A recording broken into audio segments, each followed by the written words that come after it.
Guess who's back in the house? I hope that you guys are having a wonderful day. I am here with Seth from Canada's Drag Race. Thanks for coming on, Seth. How's your day going? Hi, thanks for having me. Everything's going well here in Toronto. Awesome. And Pride Month has sped by way too fast, and Canada's Drag Race premieres on Thursday. What are you most excited for fans to see with this particular franchise of Drag Race? I mean, Canada has the best drag in the world, obviously.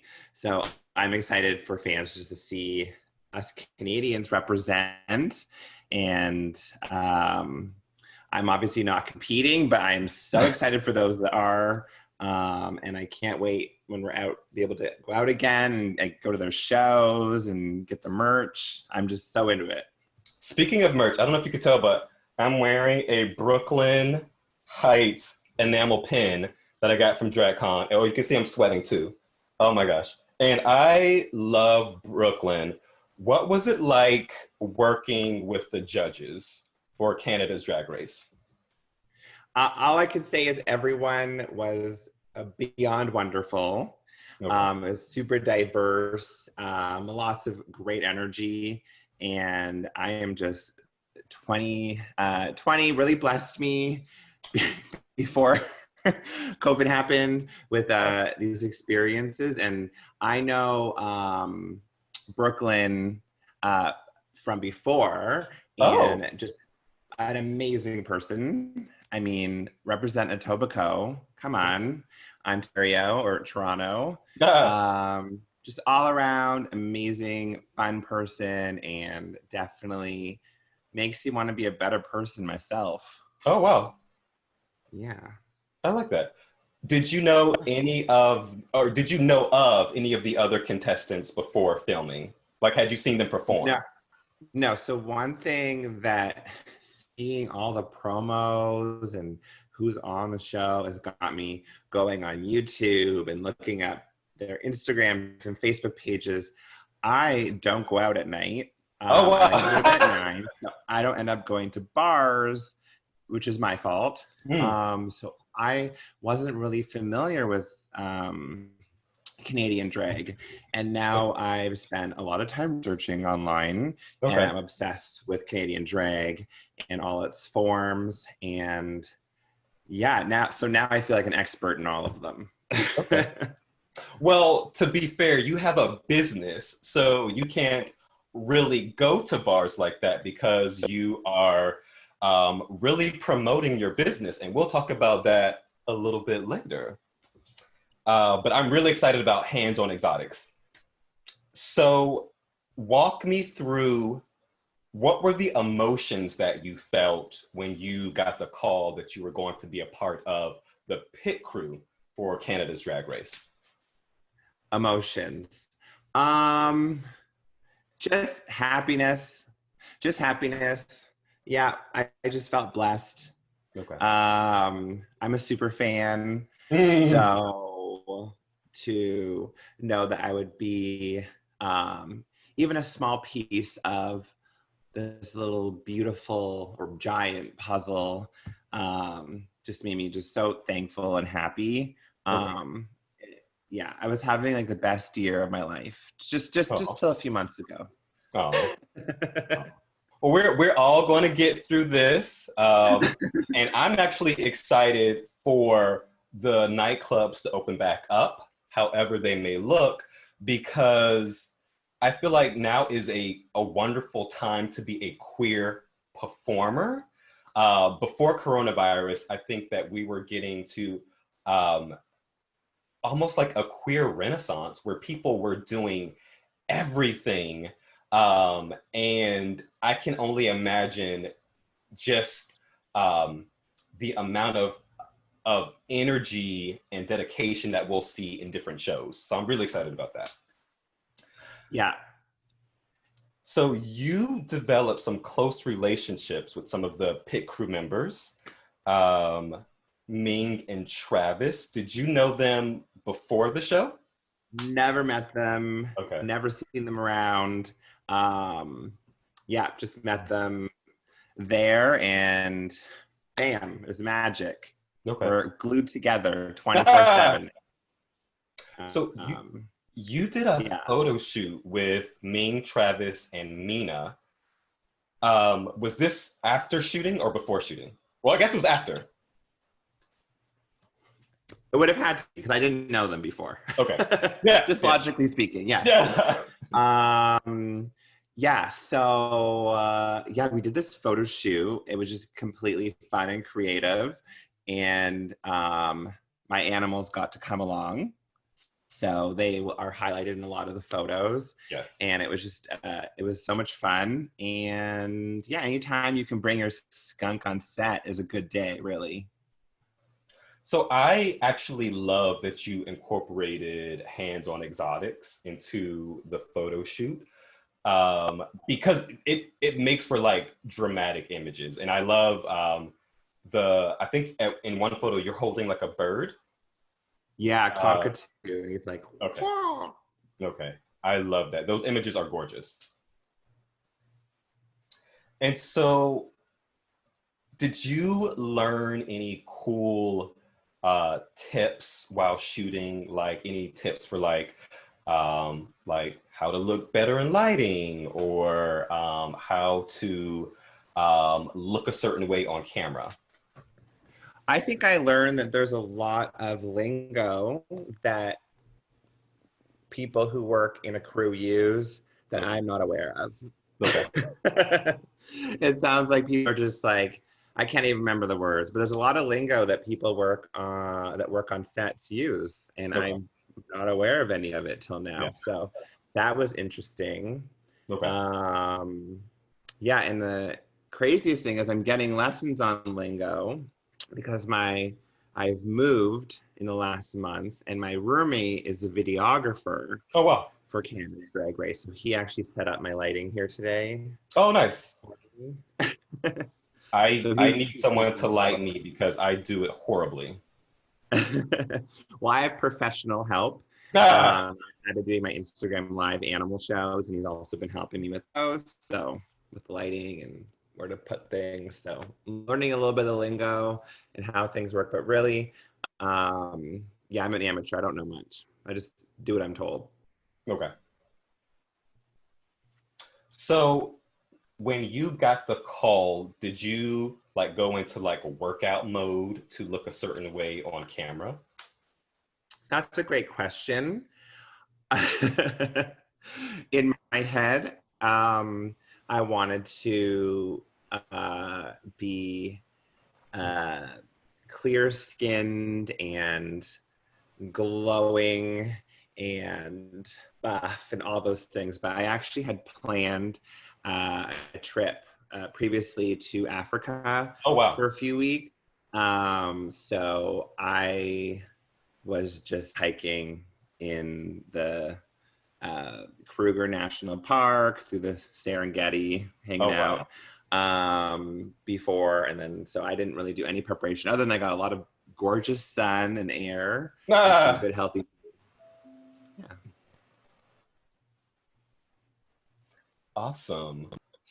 And so just hiking alone is such a wonderful exercise. That's why I love California, because there's so many wonderful hiking trails. And if you ever do come, you have to go to Runyon Canyon. That's my favorite place. So the canyon name is what? Runyon. It's right in Hollywood. And it's off of La Brea and Hollywood. So you definitely have to check it out. So let's transition and talk about hands-on exotics, which is your business that you run. How you were able to get the beautiful animals for that photo shoot that you took with some of the pit crew members. Where did your love of animals come from? Yeah, so as a kid, I had great parents that always supported my weirdness. I always wanted to hang out with bugs and salamanders and lizards. I also didn't have any friends in general. So I would talk to my animal friends, And I think I had about 30 pets in my bedroom. And Oh my God. I remember telling my mom that she didn't love me enough because I was only allowed to have 30. And if Ah! she loved me more, I would be at like around 40 or 50. Oh wow. So they were very patient with my love. I had little birds and fish and little frogs, and they would come with me everywhere. Oh wow. And then I got a job at the zoo when I was about like 17 at a safari zoo. So I worked with like camels and monkeys and stuff. And Oh then when I wow. moved to the big city, I worked at a veterinary clinic, but it wasn't really what I like doing. I like sharing safe, fun interactions with animals, with people. So that's when I started my program. And I started by visiting nursing homes, mainly with my own pets. And from there, moved on to some special needs programming. And that's sort of where it grew to where we visited about 200 nursing homes and retirement homes across Canada, or not across Canada, sorry, across Ontario. I would like to go across Canada, but it might be a bit long of a drive for a Ah! small show. But yeah, that's sort of how it happened. And now we get booked for movies and TV and photo shoots and like fairs and festivals and promo events. But really, most of my bookings are done at nursing homes or group homes. Okay. So because of Canada's drag race, you actually might be able to go all around Canada with your animals. So that would be really exciting. That'd be fun. I'd be an opener. Like have like a little hamster and like a rabbit, and then a bird flies out, and then a queen comes out. And I definitely I should Yeah. pitch it. I need to make some phone Yes. calls. Yes. Yes. And then like, does anyone see the snake? Lost it, and then the entire bar empties, and I'm not invited back. What is an animal that people are shocked to see that you have in your collection? Okay, so I've gone from kangaroos to lemurs to teacup monkeys to pigs. There's been such a variety of animals that have lived at my facility and worked with me. What's the most shocking? Honestly, most people are still shocked by a regular old snake. Just like a good 15 foot, 100-pound snake. Oh, Just wow. like seems to scare people. The idea that they can like fit inside of it, I guess, if it wanted to eat them. Yeah. But like to me, like snakes are like Animal Show 101. Come on now. I have a bird-eating tarantula, which is like this. I don't know if you've gone on my Instagram, but I have a video of like the tarantula filter where the tarantula runs across your face, but then like my real tarantula comes down and runs across my face too. But it's big, and so spiders can really get people going. They're pretty exciting. Okay. And if you could choose one animal that you've worked with, what animal is your favorite? I would say with birds tend to be the animals I work with. I jive with the best. I think they tend to be the most challenging to train. And we have a bird named Maggie. She's a hornbill. Beautiful bird, large beak, black feathers. She's just a wonderful creature, and she loves meeting new people. It's just really a blessing to work with her. I have my most rare animal in my collection sitting beside me. If you want to meet him. Yes. Okay, it doesn't mean much, but he's like the only one of his kind across the Americas. Oh, wow. But he's very small, and he was a little bit like, animal you might have seen before. I'm gonna do my best to get him to wake up here. Oh. He actually is so bougie that he lives inside this, like, I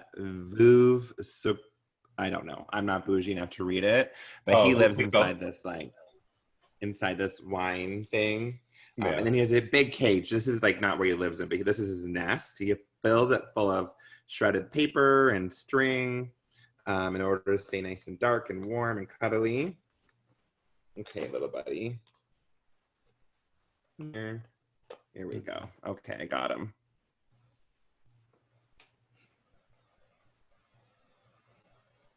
Can you see him? Yes. So adorable.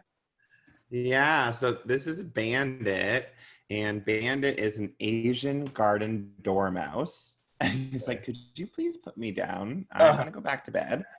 And you have him in one of your photos. Yes, he is. That's my hand you're eating. He doesn't go on shows because he's not the most friendly. Oh, wow. He just lives with me personally.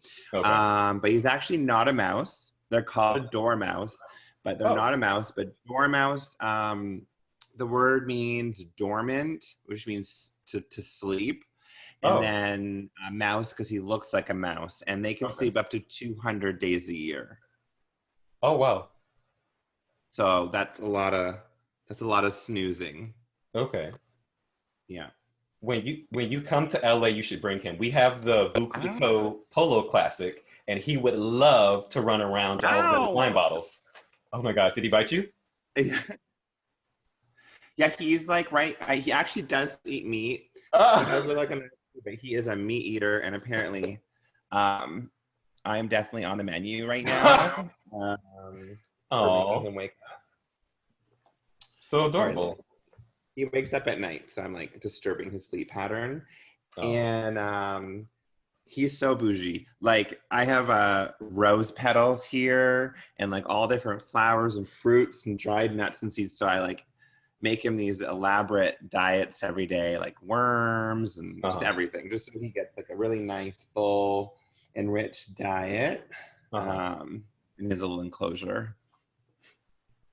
So what has been your favorite TV show that you've been on that you featured your animals?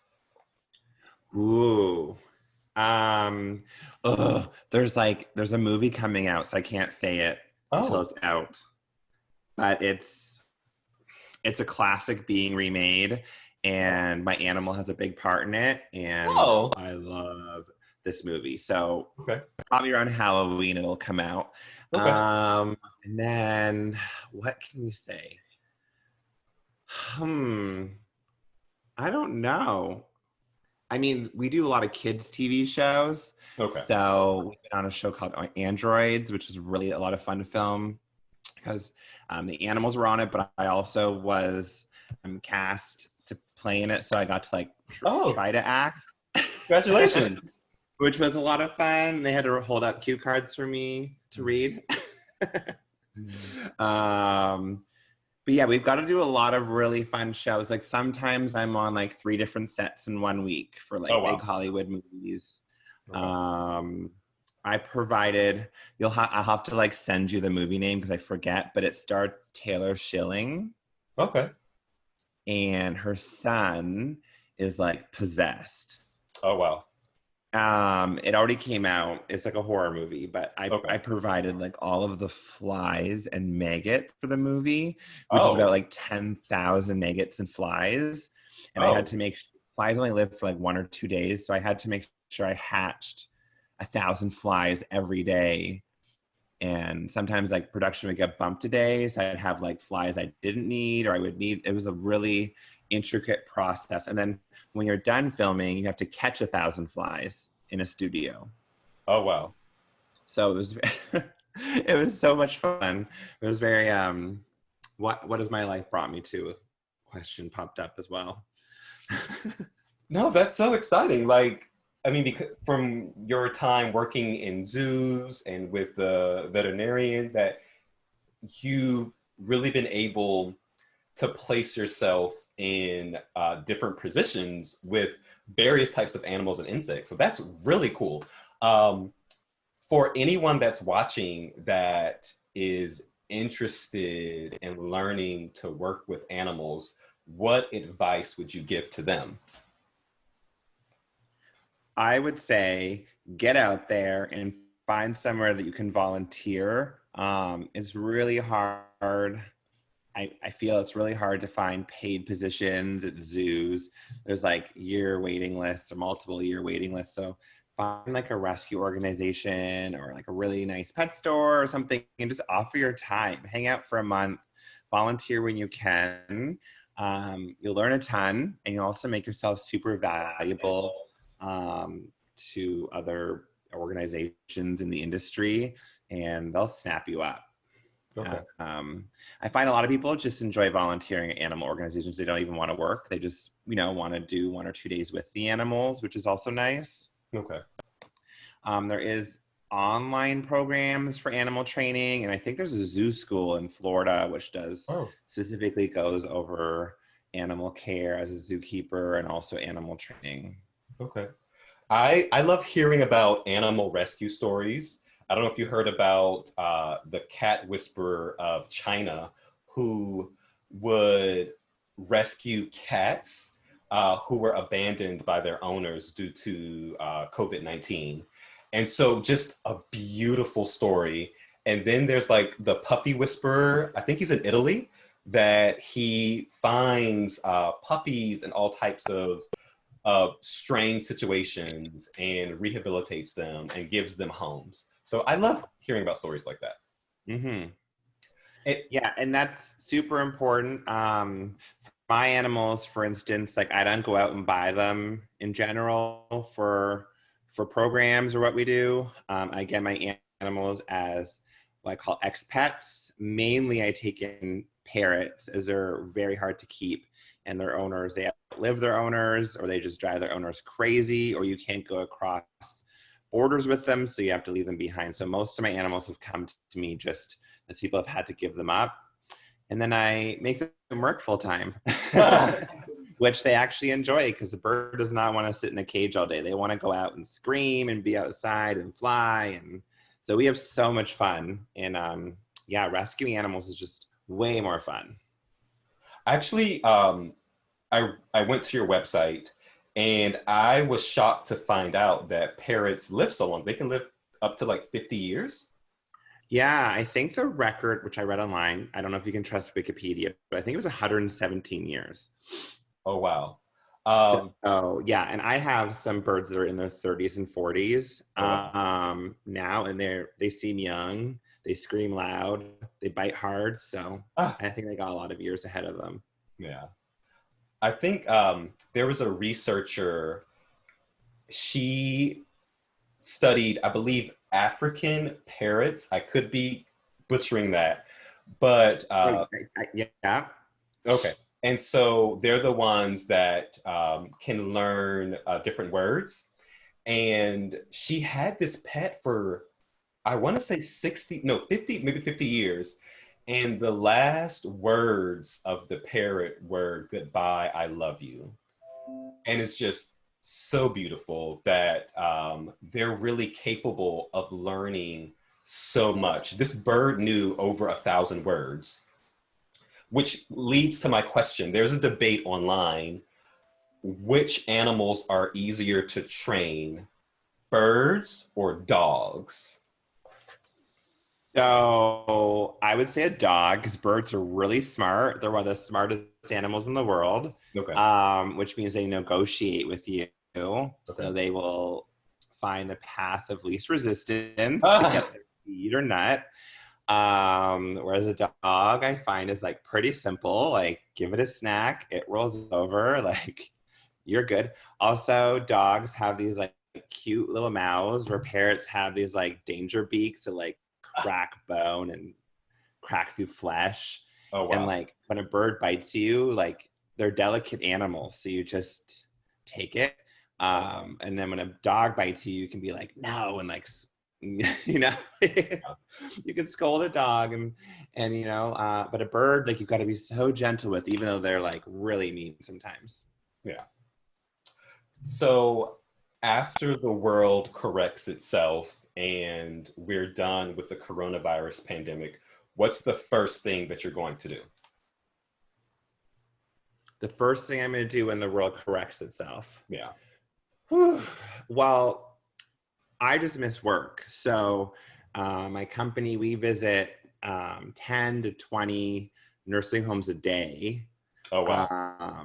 And we visited none since the pandemic started. So when the world corrects itself, I just want to be at a group home visiting some kids or some seniors with the animals. I mean, that's what I miss. Okay. I cry on a daily basis when I'm there. Oh, wow. And I just miss the connections that I like, just the love, and I just miss all of that. Yeah, that's about the biggest thing that I miss. And thinking about those people right now that are in the populations that are more at risk, being alone right now. Like, I just want them to be, yeah. Okay.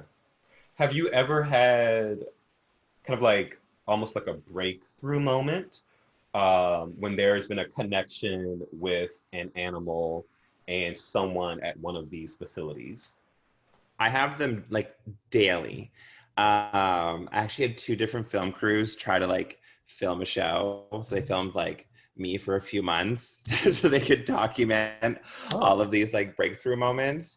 But like, I'll give you like, I have so many, and a lot of them are really sad because they're so sweet with them. So one of them is, I was visiting a lady. I do a lot of my homes on a weekly or monthly basis, so I get to know residents. And I was visiting her for, the first 2 months, and she was, talking to me about her experiences with rabbits and lizards and that sort of thing. And then the nurse came by and said, like, she's never spoken before. Oh, Like, wow. they didn't even know she could speak English. Oh, wow. I was like, oh, she's always talking. But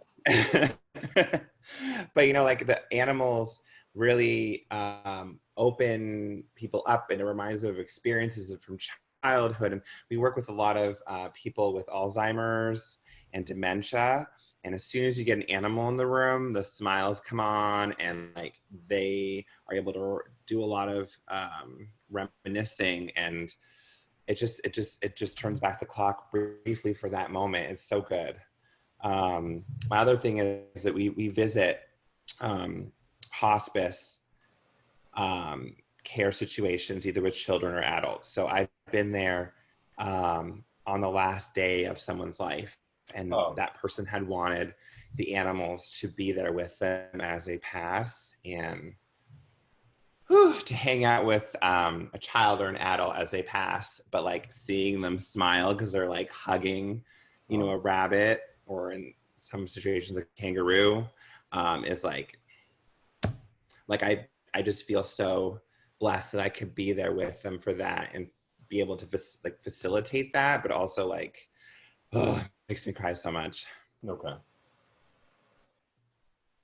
How is it working with the kangaroos, and how did you acquire a kangaroo in Canada? Okay, so kangaroos were brought, I mean, I can't give you the exact dates, but zoos have been around for a long time across the world. Kangaroos have been brought to, they're a very typical zoo animal. So they've been brought to zoos like 50, 60 years ago. And most types of kangaroos reproduce quite easily in captivity. I think they're kind of like a rabbit / deer to take care of. They eat mainly hay, requirements, tall fence, big field. And yeah, but in the pet trade, because they are so easy to breed, there are hobby farms that have them, which do a great job with them. But people have purchased kangaroos as pets, often when they're little and adorable. Yeah. And either they don't have the proper facility to house them as adults, or once again, someone's got sick, moved, whatever.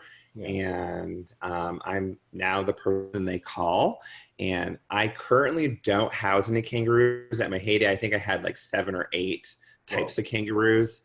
But if you do have a kangaroo and you'd help, I have a support line of friends that can help you with your kangaroo.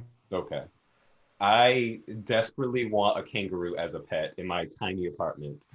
I, as a professional, cannot suggest getting a kangaroo. However, that being said, there is an animal called a beetong. Beatong. I might not be pronouncing it right, but a beatong. Okay. And it is like the world's smallest kangaroo. And they're like this big at full size. Oh. You know, like, so maybe that, I mean, if I find a bunch of beatongs hanging out, I'll call you because I can one at home here too. Just with a little diaper over its tail and just have it bouncing around the house. Yes. Oh my gosh, that would be adorable. Yeah, I mean, to have shirts, legalize beatong kangaroos. I mean, the world would be a better place if there were little tiny kangaroos punching people. Okay, so I'm obsessed with Savannah cats. And right. I know that you have some. Yes. So in the States, you can't own a Savannah cat in New York, but you can own a Savannah cat in New Jersey. I'm obsessed. And I know, like, for someone at home who has never seen a Savannah cat, can you just describe their personality and what they look like? Right. So, first, I'm obsessed with Savannah cats. Let's get that out there. So it's when you take a serval, which is a wild cat. It's called a poor man's cheetah. So it's a small cheetah, and that serval cat breeds with a house cat, and that gives the Savannah. So it's a wild hybrid, and your first generation is half and half. So your first cat's going to look very wild. It's going to be probably pretty big. When I say big, up to 30 pounds, maybe 25 pounds, which I've met a lot of normal cats that end up being that weight. But very long legs, short tail, gorgeous spots. So they're really designer cats. But the personality, I can only speak from the ones I know, are of a dog. Like, I've read these things online saying they're like wild animals, you're going to have aggression issues, they don't use a litter box. I did nothing special with mine, and like anyone can pick mine up any way they want. I take mine to the park. My cat's been to the movie theater. Oh, wow. They go to shows every day. They like other animals. They're just perfect. They're like perfect little dog cats. Oh, wow. They use a litter box. And for me, I'm allergic to cats. Oh. And they're hypoallergenic for a lot of people. So for me, they're perfect. And for my program, we do a lion tamer show. So we pretend they're lions. And then the little cats come out, and it's super cute. At least I think it is, and very safe. Savannah cats don't eat people, so it's also very safe. Insurance likes it. And the lion tamer package is really cute with the lion's mane, and then like the little kids get the costume. So that's and the cats are like, the kids are like, is the cat wearing a mane? And I'm like, it's in cat drag. And the little kids are like, what's drag? And then I get it. I explain it. I'm like, it's who he's like showing who he is inside, like using his mane. And they're like, oh. That is hilarious. Oh my gosh. You're introducing kids to drag at a young age. I love it. Oh my gosh. Yeah, and to be honest, a lot of small kids know what drag is already, which is amazing. Yeah. So that's awesome. Yeah. So cool. You mentioned the I think the horned bill. Earlier, and there is this beautiful photograph on your website of the horned bill with like a young Black girl, and I love that you're able to introduce people to animals they might have never heard of. I'd never heard of this particular animal. And so it's so fascinating. And I hope through Canada's Drag Race that more people get to know about hands-on exotic, because you're doing a service for the community. And I think more people need to learn about the proper way to care for and treat animals. And so absolutely. And we need more Black zookeepers. Okay.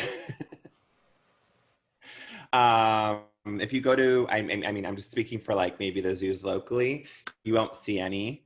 representation there. So I really hope more children of color get excited about animals and want to work with them and learn about them and become naturalists and field guides and scientists and researchers and all that stuff, because animals are awesome.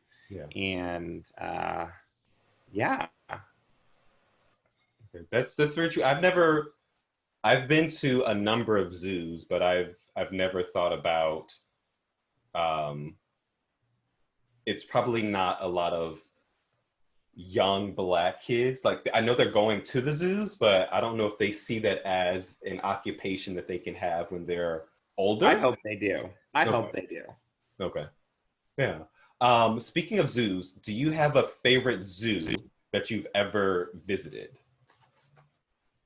Oh my gosh, okay, so we'll separate aquariums from zoos, right? Okay. I love aquariums too. Like the Shed Aquarium in Chicago. Oh. Favorite zoo, probably the most famous, the San Diego Zoo. Oh, I've never been there. And it's super close. I think it's like the most famous zoo in the world. And the San Diego Zoo also has a sister zoo called the San Diego Wildlife Safari Park, which is a drive-through zoo. And they have a lot of endangered species that they have captive breeding programs for and are basically doing a ton of really awesome work. But just walking through the zoo, it's like a botanical garden just with like creatures kind of living in naturally designed enclosures. It's like a dream. And they let the birds out in the morning, and there's like macaws flying by and flamingos, and then there's a cheetah running by, and I'm just like, it's heaven. Oh, wow. It's heaven. Definitely get out to that facility when you can. And it takes 2 days to get wow. through. So Okay.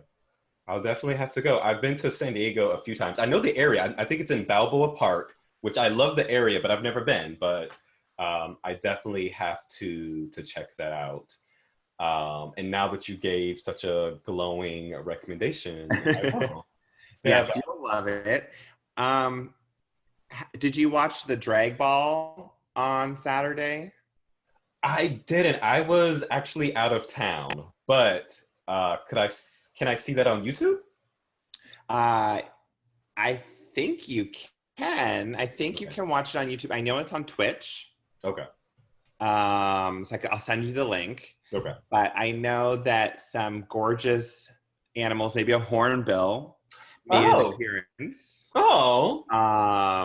On it. So definitely check it out because you'll see some familiar animals. Okay. Doing their thing, working, looking gorgeous, looking at the camera on cue. Okay. So I have a free Zoom account, so I'm about to run out of free minutes. And it was a pleasure. It was a pleasure chatting with you. Let the viewers know how they can follow you and your organization.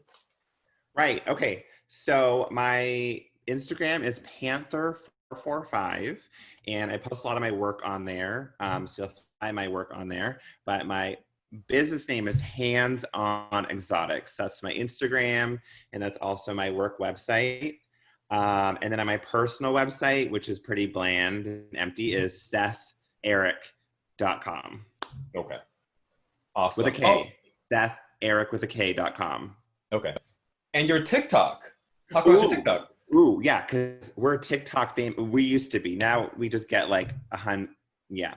But we're TikTok famous. So it's Hands On Exotics. Okay. And we were rolling at 25 million views, but TikTok audience is very picky. So we're pushing still. Yeah. So they probably fell in love with that TikTok of the Savannah cat on the like scooter going around a parking lot or something. The people fell in love with my parrot roller skating. Oh, I haven't seen that one. And at the end, he's like dancing, and people are like, "How is this real?" And I'm like, "This is every day. This is for me. This is every day. My parrot's always roller skating." That is hilarious. It has been so fun chatting with you. And I hope that Hands on Exotics goes not only all around Canada, but all around the world, because you're doing such a service for the Right. community. And you guys can book us to do animal shows around the world. We're on Zoom doing animal bookings and shows. So feel free to, if you want animals at your Zoom event, like just let us know. Oh, that's super cool. Yeah, and anybody can do that. So yeah. Yeah. So Anywhere. if anybody wants to do that, they can go to your website. Yes. Awesome. So have a wonderful day, and I look forward to seeing you on Thursday. I don't have Crave TV because I'm not in Canada, but I will get the Wow Presents Plus app. For people who aren't in Canada, you can watch it on the app anywhere in the world. Right. And I'm actually gonna sign up for that because I want to watch all the other content they have on there as well. So I'm signing up for that tonight because I want to watch that, well, just everything that's on there. Okay. Well, have a lovely day, You and too. I wish you nothing but success. It was great meeting you and chatting, and have a great day as well, and all the best. Thank you so much. Bye. Bye.